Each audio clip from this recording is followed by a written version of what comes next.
खाने का समय है।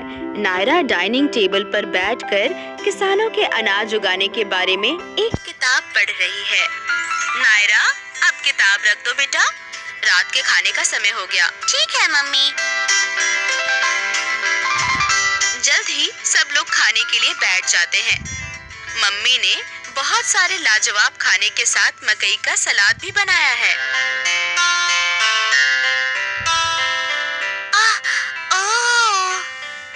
क्या हुआ नायरा? तुम क्या देख रही हो? इस किताब में इस किसान ने ये मकई उगाई है, देखिए। ओह, ऐसा है क्या? ये तो अच्छी बात है। नायरा, तुम्हें पता है सारे किसान अनाज उगाते हैं। हाँ, वो लोग हम सब के लिए बहुत महत्वपूर्ण हैं, क्योंकि वो लोग हमारे लिए बहुत सारा अच्छा खाना लाते हैं। हाँ नायरा, और तुम जानती हो कुछ किसान तो राजा भी हैं। मैंने इसे एक टीवी शो में देखा था। क्या मतलब है तुम्हारा नील? हाँ, पिछले हफ्ते मैं और दादी राजकुमारी सीता के बारे में टीवी पर एक शो देख रहे थे। वहाँ हमने देखा कि उनके पिता राजा जनक अपने खेत में जुताई कर रहे थे और तभी उन्हें वहाँ राजकुमारी सीता मिली। हाँ, ये तुम क्या कह रहे हो? राजकुमारी सीता खेत में उगाई गई थी? ये कैसे मुमकिन है? नहीं। हम पहले खाना खा लेते हैं और उसके बाद मैं तुम दोनों को राजकुमारी सीता के जन्म की कहानी सुनाऊंगी।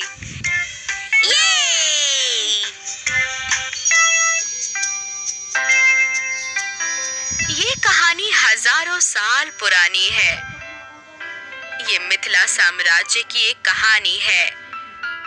इस सुंदर और समृद्ध राज्य पर जनक नाम के एक बुद्धिमान और दयालु राजा का शासन था। राज्य में सभी लोग खुश थे और सब कुछ अच्छा था।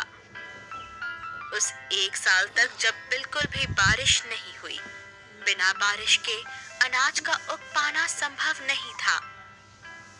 राज्य के सभी लोग बहुत दुखी और चिंतित थे। सारा भंडारित खाना तेजी से खत्म हो रहा था और लोगों के पास खाने के लिए बहुत कम अनाज बचा था।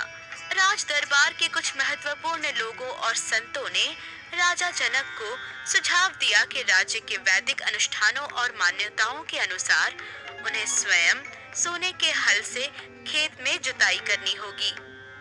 ऐसा माना जाता था कि इससे बारिश के देवता भगवान इंद्र प्रसन्न होंगे और बारिश जल्द ही वापस आ जाएगी। राजा जनक सहमत हो गए और एक सुबह वो अन्य किसानों और शाही लोगों के साथ अनुष्ठान के लिए एक खेत में गए। इस खेत में बहुत सी खाड़ियां थी। खाड़ियां खेत में बनाई गई गहरी रेखाएं हैं जहां बीज बोए जाते हैं। जब राजा जनक खेत में हल चला रहे थे, तभी उनका हल जमीन में छुपी किसी कठोर चीज से टकराया। उन्होंने हल चलाना बंद कर दिया और अपने हाथों से मिट्टी खोदने लगे।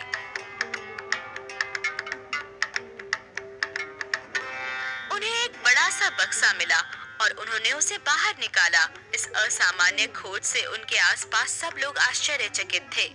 सभी लोग उत्सुकता से इंतजार कर रहे थे जब राजा जनक बक्सा खोल रहे थे। जब उन्होंने उसे खोला तो सब लोग बहुत अचंभित थे और वहां से अपनी नजरें हटा नहीं सके।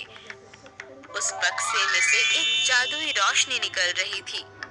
और तुम्हें पता है उस बक्से में क्या था?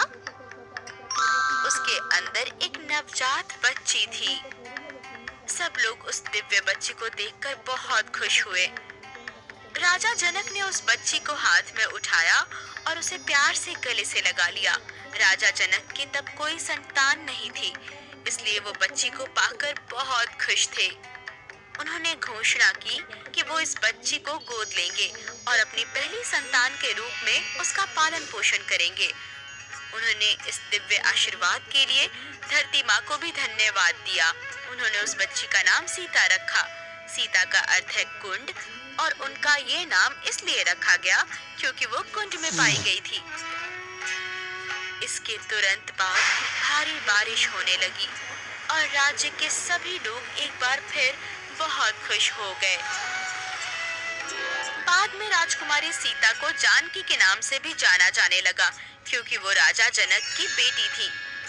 कुछ लोग उन्हें मैथिली और वैदेही भी कहते थे, क्योंकि वो मिथिला की राजकुमारी थी जिस पर विदेह के शाही वंश का शासन था।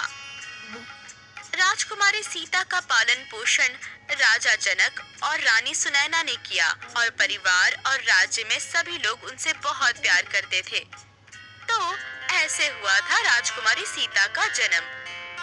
ऐसा माना जाता है कि वो स्वयं धरती माँ की बेटी है। ओह, अच्छा।